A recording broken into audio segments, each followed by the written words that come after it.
Good morning, class 6. Today we are studying chapter 11 algebra, exercise 11.3, page number 233. See the question number first. Question number first is make up as many expressions with numbers जिसमें कि no variable, कोई variable नहीं है. Variable आप समझते हो A B C से लगाकर एक्स वाई जेड, कोई भी लेटर हम लेते हैं उसे हम वेरिएबल कहते हैं, क्योंकि हम इक्वेशन में इस लेटर का उपयोग इसलिए करते हैं कि उसकी हर सम में वैल्यू अलग अलग होती है. तो इसमें जो क्वेश्चन नंबर फर्स्ट दिया है, as you can from 3 numbers 5, 7 and 8, every number should be used not more than once. Use many addition, subtraction and multiplication. 3 number दिए आपको 5, 7, 8. We have given numbers. Question number 5 first. Given numbers are 5, 7 and 8. अब आपको इनसे क्या करना है? 5, 7 and 8 आपको दिए हैं, इनका उपयोग करके एडिशन, सब्ट्रैक्शन एंड मल्टीप्लिकेशन हम लिख सकते हैं. 5 + 7 मल्टीप्लाई बाय 8. 7 सेकंड में 7 - 5 + 8 थर्ड. 5 multiply bye 8 + 7. इस तरह बहुत सारे स्टेप्स आप बना सकते हैं. यही था question number first. Question number 2 देखिएगा, बहुत सारे आप अलग अलग तरीके से बना सकते हैं. इन तीनों डिजिट का यूज करके कुछ भी आगे पीछे कर दे. हमने इसमें एडिशन, सब्ट्रैक्शन, मल्टीप्लिकेशन सब लिया है ना बेटा. और हम ऐसा भी बना सकते हैं फोर्थ में, जैसे कि 5 + 7 + 8. फिफ्थ में 5 मल्टीप्लाई बाय 7 मल्टीप्लाई बाय 8. इस तरह भी कर सकते हैं, है ना. अब अगला क्वेश्चन आपको दिया गया है. क्वेश्चन नंबर 2 देखिए, which are the following are expression with numbers only. कौन से एक्सप्रेशन केवल नंबर के हैं? जैसे फर्स्ट दिया है आपको सेकंड क्वेश्चन में y + 3, फर्स्ट में दिया है y + 3, तो इसमें नंबर्स के अलावा ये वेरिएबल आ गया है, इसलिए इसका आंसर नहीं है. ए बी ए से लगाकर जेड तक जिसमें कोई भी अल्फाबेट नहीं होगा वही नंबर्स वाला होगा. तो ऐसा क्वेश्चन आप देखेंगे. देखिए फर्स्ट में y है इसलिए नहीं है, सेकंड में z है इसलिए वो भी नहीं है, b वाला भी नहीं है. सी में देखिए 5 × 21 - 7 + 7 × 2, इसमें कोई भी वेरिएबल नहीं है, तो ये केवल नंबर्स वाला है. Following expression with numbers only, जिसमें केवल नंबर है. डी वाले में भी नंबर है, सी वाले में भी नंबर है, इसके अलावा ई और एफ में भी वेरिएबल है और जी में भी वेरिएबल है. इसका आंसर केवल सी और डी है सेकंड का. Now question number third, identify the operation addition, subtraction, division, multiplication. आपको नीचे सम दिए गए हैं, उसमें आपको बताना है कि किसमें एडिशन है, किसमें सब्ट्रैक्शन है, किसमें डिवीजन है. देखिए मैं फर्स्ट क्वेश्चन आपको बताता हूं. अभी मैंने आपको क्वेश्चन नंबर फर्स्ट, सेकंड बता दिया, अभी आपको क्वेश्चन नंबर थर्ड बताता हूं. क्वेश्चन नंबर थर्ड में आपको दिया है, जैसे ए में z + 1 z - 1. ए में आपको दिया है थर्ड का ए में z + 1, तो इसका हम लिखेंगे एडिशन. क्या लिखेंगे? एडिशन. z - 1 उसमें लिखेंगे हम सब्ट्रैक्शन. क्या लिखेंगे? सब्ट्रैक्शन, है ना. और उसके बाद लिखा है उसने y + 17 again addition, y - 17 subtraction. इस तरह जिसमें डिवीजन है, जैसे y - 17 है तो ये हो गया डिवीजन. ऐसा आपको बताना. मल्टीप्लाई होगा तो मल्टीप्लाई लिखेंगे. तो इस तरह क्वेश्चन नंबर थर्ड आपको आंसर पीछे दिए भी है, आप मिला लीजिएगा, मैंने समझा दिया.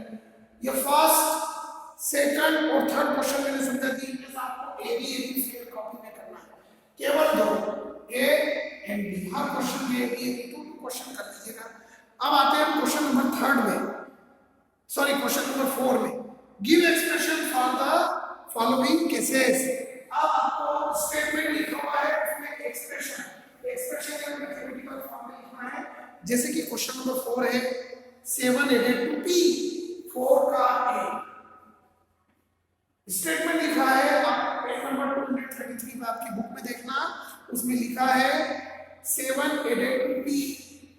7 एडेड टू p, मतलब p में 7 को ऐड करना है, तो हम इसका आंसर लिखेंगे 7 प्लस p भी लिख सकते हैं और p प्लस 7, क्योंकि एडिशन में कोई फर्क नहीं पड़ेगा। आप 2 प्लस 3 लिखते हैं, 3 प्लस 2 माइनस में जरूर फर्क पड़ेगा। जैसे question number 7 subtracted from p, b1 7 subtracted from p, p में से 7 को सब्ट्रैक्ट करना है from p, तो p माइनस 7 ही लिखाएगा, 7 माइनस p नहीं लिखा सकता, ये b वाला हो गया। अब c 7 मल्टीप्लाइड बाय p, तो c में आ जाएगा 7p और 7 मल्टीप्लाइड बाय p, दोनों सेम है। d में आपको दिया गया है से p डिवाइड बाय 7, तो p इज डिवाइड बाय 7 और p डिवाइड बाय 7, वो था करेक्ट। e में देखिएगा 7 सब्ट्रैक्टेड फ्रॉम -n, -n में से माइनस करना है 7। इस तरह आप पीछे आंसर चेक कर लेना, ये सारे लिखना आपको फेक कॉपी में। अब मैं आता हूं क्वेश्चन नंबर 4, आप फोर्थ है ना, फिफ्थ में आते। Give the expression in the following cases. अब अगेन ऐसे स्टेटमेंट दी है, आपको ऐसे एक्सप्रेशन इसमें लिखना है। इट इज क्वेश्चन नंबर 3, मैं बता रहा हूं आपको, और आप फेक कॉपी में लिखेंगे। इसमें 4 और 5 क्वेश्चन बहुत इंपॉर्टेंट है, सारे आपको फेक में लिखना है, 4 और 5। ओके बेटा, तो फिफ्थ क्वेश्चन का ए 11 एडेड टू 2n, तो 11 प्लस 2n इसका आंसर। स्टेटमेंट आप बुक में से लिखेंगे, लेकिन इसमें लिखना है, पीछे आंसर चेक कर सकते हैं आप। b 11 subtracted from 2n means 11 को सब्ट्रैक्ट करना है 2n में से, यहां 2n में से माइनस करना है 11 फ्रॉम वाली डिजिट को पहले लिखना है आपको, है ना। उसके बाद 5 times bye 2 which 3 is added, one fix y का 5 टाइम्स कर रहा है तो 5y और उसमें 3 ऐड किया गया हो, 5y plus 3। then d 5 times y from which 3 is subtracted, d में y के 5 टाइम्स से 3 सब्ट्रैक्ट किया गया हो, माइनस किया गया हो। फिर e y multiplied by -a, e में आएगा y को मल्टीप्लाई किया हमने -8 से, हम ऐसा भी लिख सकते हैं r -8y, both are correct. इस तरह आपको सारे क्वेश्चन लिख लेना है, पीछे आंसर दिए हैं मिलाकर। 6th आप के होमवर्क के लिए है। Now I will start exercise 11.4। 11.4 में आ जाते हैं। 11.4 स्टार्ट करते हैं हम, जो कि पेज नंबर हमारा है 235। 235 एक्सरसाइज 11.4 क्वेश्चन नंबर 1। बहुत सिंपल एक्सरसाइज है बेटा, जो मैं करा रहा हूं बोर्ड पर वही आपको फेर में लिखना है, जो मैंने होमवर्क की लिखी है वो। क्वेश्चन नंबर 1 सी 11.4 में क्वेश्चन नंबर 1 है, आंसर द फॉलोइंग। अच्छा, आपको ये पढ़ना है बेटा, ये स्टेटमेंट पढ़ लेना है जो पेज नंबर 234 पे है, इसकी स्टडी जरूर कर लेना। समझ में आया? ये दोनों यूजिंग एक्सप्रेशंस प्रैक्टिकली, ये स्टेटमेंट आप पढ़ना है, आपको समझ में आएगा बहुत अच्छा। ये क्वेश्चन है, इसमें एक वेरिएबल लिया और इस क्वेश्चन को हमने एक्सप्रेशंस में इस तरह लिखा है, जैसे लिखा है इसमें Sarita has 10 more marks than Amina, मतलब सरिता के पास अमीना से 10 ज्यादा मार्बल है। तो हमने वेरिएबल लिया कि let Amina have x marble. हमें नहीं मालूम कि अमीना के पास कितने मार्बल है, तो मान लिया कि अमीना के पास x मार्बल है। तो इसका जो स्टेटमेंट एक्सप्रेशन में होगा, सरिता है x + 10, यानी अमीना के पास x है तो इससे 10 ज्यादा, x + 10 मार्बल। इस तरीके की इक्वेशन की आप याद सीखेंगे। तो ये दोनों टेबल आप बहुत अच्छे से पढ़ेंगे बेटे, याद रखिएगा। पेज नंबर 234 पर ये दोनों टेबल को स्टडी करेंगे आप, ये आपका होमवर्क है। अब मैं आपको बता रहा हूं 11.4 exercise. Answer the following. Take Sarita's present age to be 5 years। Question में कहा गया है फर्स्ट के ए में, फर्स्ट का ए को इससे सीरियल नंबर डालना हुआ है फर्स्ट, फर्स्ट का ए का फर्स्ट। सरिता की प्रेजेंट एज को आप क्या मान लीजिए 5 years, कि सरिता की अभी की एज 5 years है। तो फर्स्ट क्वेश्चन में दिया है what will be her age 5 years from now. अभी से 5 साल के बाद उसकी एज क्या होगी ये पूछा है। तो उसकी एज होगी 5+5। प्रेजेंट एज में हम 5 प्लस कर देंगे। फर्स्ट स्टेटमेंट लिखेंगे, फिर आंसर लिखेंगे, फिर सेकंड स्टेटमेंट लिखेंगे, उसके बाद में जो लिखूंगा आंसर। सेकंड में दिया है what was her age 3 years back. अभी से 3 साल पहले उसकी एज क्या रहेगी। प्रेजेंट एज में y माना था, इसमें से 3 माइनस कर देंगे तो अभी से 3 साल पहले की जाएगी। थर्ड देखेंगे हम Sarita's grandmother is 6 time her age. Sarita की जो दादी की एज है वो सरिता की एज की 6 टाइम्स है। तो आगे पूछा what is the age of grandmother. Grandmother की एज क्या होगी 6 y में 6 का मल्टीप्लाई कर देंगे, 6 टाइम मतलब उतने गुना, तो मल्टीप्लाई होता है। और फोर्थ क्वेश्चन इसका दिया गया है आपको Sarita's grandfather is 6 time her age. Fourth Sarita's grandfather, अच्छा मैंने थर्ड बता दिया ना आपको। हाँ, Sarita's grandfather is 6 time her age, फिर ग्रैंडफादर के बारे में था। अब फोर्थ बताना grandmother is 2 years younger than grandfather. What grandmother से ये ग्रैंडफादर की एज है और ग्रैंडमदर जो है 2 years यंगर है ग्रैंडफादर से 2 साल छोटी। तो ग्रैंडफादर है हमारा 6y, इसमें से 2 माइनस कर दो तो ये ग्रैंडमदर की है। ये ग्रैंडफादर है, ये ग्रैंडमदर है। अब फिफ्थ में है Sarita's father says he is 5 years more than 3 times Sarita's age। सरिता के फादर की जो एज है वो सरिता की एज से 3 टाइम्स ज्यादा है। Sarita's father's age is 5 years more than 3 times Sarita's age। सरिता की एज का 3 टाइम्स करें उससे 5 years ज्यादा किसकी एज है सरिता के फादर की। What is the age of her father. तो पहले हम सरिता की एज का 3 टाइम्स करेंगे तो ये हो गया 3y और इससे 5 जाना तो इसमें 5 प्लस कर देंगे, दैट इज 3y + 5। ये आपका एक्सप्रेशन में कन्वर्ट हो गया। अब क्वेश्चन नंबर बी, ये फर्स्ट के ए में 1 2 3 4 5 था। अब हम फर्स्ट का ही क्वेश्चन बी करेंगे। यहाँ ए की बजाय आ जाएगा आपका बी। अब बी पार्ट में देखते हैं हम स्टेटमेंट पढ़ेंगे और एक्सप्रेशन लिखेंगे। फर्स्ट में ही क्वेश्चन नंबर फर्स्ट में ही बी है। The length of rectangular hall is 4 meters less than 3 times the breadth of the hall।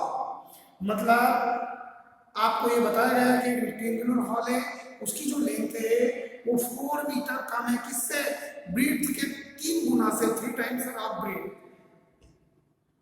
What is the length of hall, what is the length if the breath is b. Breath कितने meter है, b meter. पहले हम क्या करेंगे, ये है b का, अच्छा क्वेश्चन नंबर बी ही है तो आपको ब्रीथ b दिए तो b का 3 टाइम्स हो गया 3b और लेंथ इससे कितनी कम है 4, तो ये आ गया -4। ये आ गई आपकी लेंथ, क्या आ गई length is equal to 3b - 4 meters. ये आपका एक्सप्रेशन बन गया, लेंथ जो होगी वो इतनी होगी। अब सी, फर्स्ट का ही c, a rectangular box has height 5 centimeter. एक रेक्टेंगुलर बॉक्स है जिसकी की height 5 centimeter, its length is 5 meter, sorry height जो है वो 1 सेंटीमीटर है और लेंथ जो है वो its length is 5 times the height. उसकी जो लेंथ है वो कितनी है 5 टाइम्स द हाइट। तो length is equal to height का 5 टाइम्स 5 है चुका। अभी आगे और पढ़ना है। उसके बाद उसने कहा है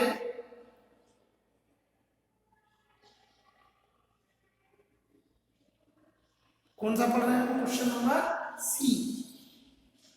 its length is 500 and breadth is 10 centimeter less than the length, और breadth जो है वो उसकी length से 10 centimeter है. Express the length and the breadth of the box in the term of height. Height के टर्म में लेंथ और ब्रीथ, तो लेंथ हमने ली थी और ब्रीथ आपको लिखना है. ब्रीथ हाइट से कितनी कम है 10, तो हाइट अपने पास कितनी है 5 है. 5 में से 10 माइनस कर तो ये लेंथ और ब्रीथ ये टर्म ऑफ हाइट में है. ठीक, अब क्वेश्चन नंबर हम करते हैं इसका डी. तो डी भी आप पढ़कर समझ लें. देखिए, Meena, Beena and Leena are climbing the step to the hill top. 3 लड़कियां हैं, मीना, बीना और लीना. ये पहाड़ पर चढ़ रही है ना, स्टेप टू स्टेप टॉप पर पहुंचने के लिए. Meena is at step s. Meena का स्टेप क्या है s. Beena is 8 steps ahead, और बीना जो है उससे 8 स्टेप आगे है. ठीक, एंड लीना 7 स्टेप्स बिहाइंड, और लीना जो है वो 7 स्टेप्स पीछे है. ठीक, okay. Where are Beena and Meena. Beena और मीना कहाँ है? तो बीना जो है वो S+8 पर होगी. बीना कहाँ होगी S+8. 8 स्टेप आगे थी ना वो. ठीक है, और उसके बाद उसने क्या बोला, where is the Beena and Meena, और बीना है जो वो है S-7. मीना 7 स्टेप पीछे थी, S-7 एंड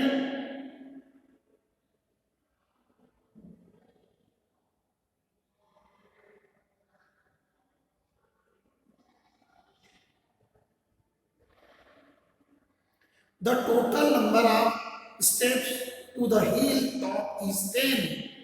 हिल टॉप पर पहुंचने के लिए टोटल नंबर ऑफ स्टेप 10 है.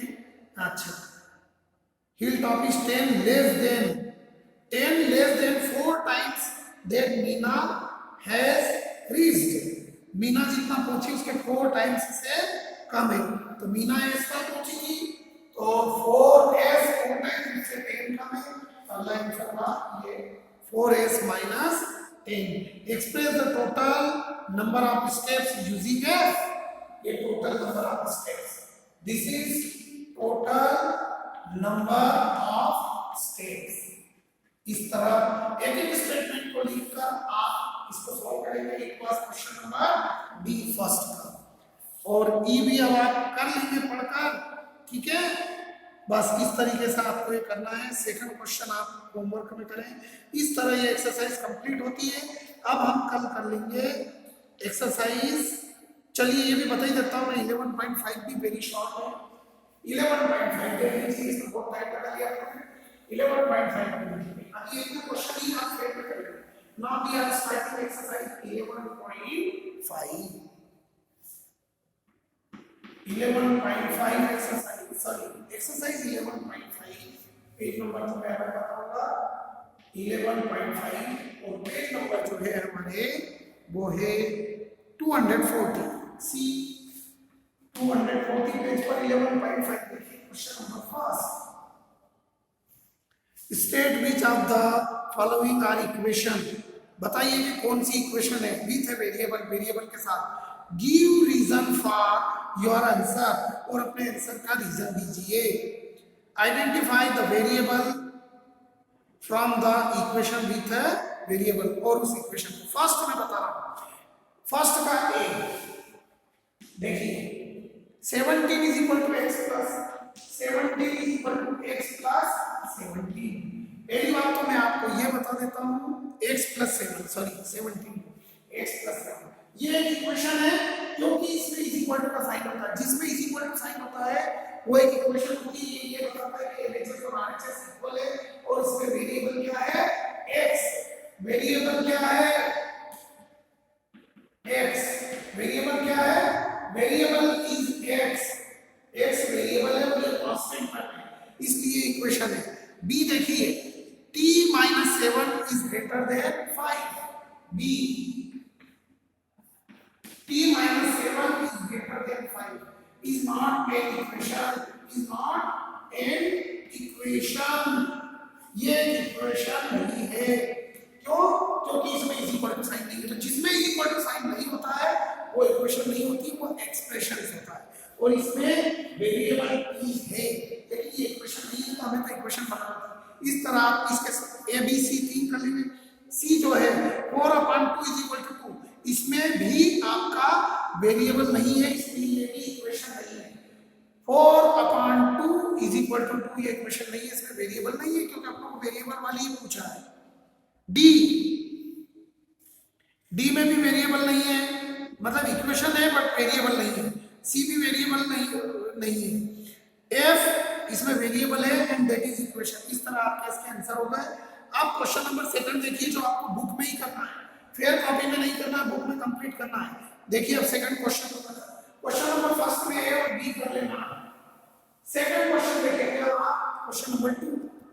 क्वेश्चन नंबर 2 में आपको टेबल दी गई है जिसमें आपको बुक में यस नो लिखना है। अब ए में दिया है 10y = 80 एंड y = 10। ए में दिया है 10y = 80 जबकि y = 10। मतलब इस इक्वेशन में क्या y की वैल्यू 10 है, इस पे यस नो लिखेंगे। अगर y की जगह पर 10 लिखेंगे तो देखिए 10 मल्टीप्लाई बाय y की वैल्यू 10 लिखी हमने, तो = 80। तो ये 10 × 10 is 100 is not equal to 80। दोनों एलएचएस और आरएचएस इक्वल नहीं है, इसलिए इसमें आ जाता है नो। तो किसमें यस किसमें नो आएगा आपको समझ में आ गया। जब एलएचएस और आरएचएस इक्वल होगा तो यस, एलएचएस और आरएचएस इक्वल नहीं होगा तो नो आएगा। सेकंड क्वेश्चन देखिए 10y = 80 और y = 8। ये बी वाला लिख लिया b. 10y = 80 same and y की वैल्यू दी है आपको 8। अब यहां मैं क्या करता हूं, 10 × 8 = 80 और 10 × 80 = 80। इसमें क्या देखा आपने, LHS = RHS, तो यहां पर आ जाता है यस। तो अब आपने देखा कब यस कब नो आना, जब ये दोनों LHS और RHS इक्वल नहीं होगा तो नो, LHS और RHS इक्वल होगा तो यस। ओके, तो इस तरह बुक में ही आपको पूरी टेबल कंप्लीट करना है। Now we are starting question number 3। Question number 3 देखिएगा आप, ये बुक में ही करना है आपको। सेकंड क्वेश्चन बेटा आपको कॉपी में नहीं करना है, क्वेश्चन नंबर 3 आपको कॉपी में करना है। मैं पढ़ रहा हूं, बुक में देखेंगे। Pick out the solution from the variable from the values given in the bracket next to each equation, show that the other values of the other values do not satisfy the equation। First है a 5m = 60। Third का हम question number A कर रहे हैं। 5m = 60 और आपको 3 value दी है, इसमें वैल्यू दी है ब्रैकेट में 10, 5, 12 एंड 15। 10, 5, 12 एंड 15। अब आपको ये बताना है कि इसमें pick out the solution from the values given in bracket। इस ब्रैकेट में से इसकी वैल्यू कौन सी। मैंने अभी बताया आपको कि LHS और RHS इक्वल होना चाहिए। Suppose first case late m की वैल्यू हम यहां पर 10 लिखते हैं, m = 10, सो देयरफॉर 5m की वैल्यू हमने 10 लिखी = 60, then 5 10 × 50 is not equal to 60, तो m की value 10 is not solution, thus 10 is not solution। आ रहा है समझ में। मैं एक ही क्वेश्चन बताऊंगा आपको, सॉल्यूशन कौन सा होगा जिसमें LHS और RHS इक्वल होगा। सेकंड केस में अगर हम m की वैल्यू 5 लिखेंगे तो 5 5 25 60 के इक्वल नहीं रहेगा। देखिए 5 मल्टीप्लाई बाय हमने वैल्यू लिखी 5 = 60, then 5 5 25 is not equal to 60, so therefore 5 is not solution। Third case m let m = 12 लेते हैं, so therefore हमारे पास इक्वेशन थी 5m = 60 तो 5 मल्टीप्लाई बाय a की value 12 is equal to 60, then 5 12 by 60, 60 is equal to 60, LHS is equal to RHS, thus 12 is the solution, m is equal to 12 is solution of equation। आया समझ में कि जिससे वो equation equal होगी, ये हमारा आंसर होगा। आ गया समझ में। और हम a की बात में भी इसको सॉल्व कर सकते थे, 5 मल्टीप्लाई नहीं कर जाएगा तो डिवाइड में, जब 5 से 60 को डिवाइड करेंगे तो 12 आएगा, तो 12 ही आंसर आएगा। ये क्वेश्चन नंबर आपका हो गया थर्ड। इसका ए वाला मैंने बताया, यही आपको करना है। अब फोर्थ में टेबल देखिएगा, ये टेबल आपको कंप्लीट करना है, बहुत सिंपल है। फोर्थ की टेबल में आपको बता रहा हूँ, आपको करना है बेटा। ये क्वेश्चन जो है इधर चला गया, मैं आपको इधर कर देता हूँ। अब इसका आप फोटो लेकर फिर कॉपी में लिख लेंगे, ओके बेटा। चलिए क्वेश्चन नंबर मैं आपको बता रहा हूँ फोर्थ में टेबल है, देख लीजिएगा।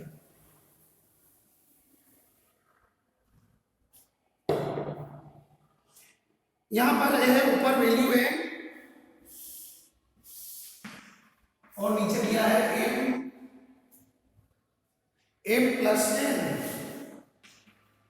अब आपको यहां पर दिया है 1 2 3 4 5 6 7 8 9 10, 1 2 3 4 5 6 ऐसा चलता जाएगा। आपको ये दो वैल्यू निकाल के बता देता हूं कैसे करना है। अब 1 यानी m की वैल्यू 1 है, तो 1 प्लस 10 इज 11, 2 प्लस 10 is 12, ऐसा चलेगा। 3 प्लस 10 is 13, 4 प्लस 10, जो कि m की वैल्यू 1 2 3 4 है, ऐसा बनेगा। 4 plus 10 is 14, 5 plus 10 is 15, 6 plus 10 is 16, इस तरह आपको करना है। It is question number 4 is over. ये बुक में था, आपको कर लेना। अब आपको क्वेश्चन नंबर 5 देखिए। 5t is equal to 35 दिया है।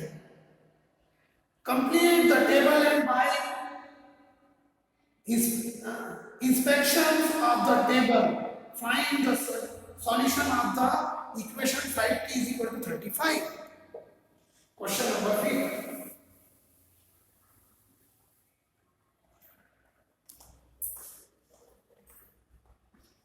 question number 5 we have given 5t is equal to 35, कैसे सॉल्व करेंगे? t is equal to 35 divided by 5, 5 into 5 by 7 is 35, t is equal to 7। एक तो हमने ये सॉल्यूशन कर लिया इसका। अब टेबल में देखिएगा 5t is equal to 35 दिया था, t की वैल्यू 7। आप t की वैल्यू दी गई है और 5t दिया है, आपको टेबल से बताना है। यहाँ पर t और यहाँ पर 5t, got it? Now t is equal to 3 4 5 6 7, 3 4 5 6 7 8 and so on. अब t की वैल्यू दिया है 3, तो यहाँ हमने लिखा 3, 5 मल्टीप्लाई बाय 3 तो ये हो गया 50। 4 t की वैल्यू 4, तो 4 multiply by 5 20, 5 multiply bye 5 25, 6 multiply by 5 30 और 7 मल्टीप्लाई बाय 5 इज 35। देख लीजिए 7 आ गया आपका t की value. 5t is equal to 35, ये 5t is equal to 35, 7 से आ रहा है और चेक हो गया हमारा 8 5 40, इस तरह से। This exercise is over. जो क्वेश्चन मैंने बोर्ड पे कराए हैं, अब आपको सी और डी टेबल आपको करना है, पीछे बुक में दी गई है। ओके बेटा, थैंक यू वेरी मच।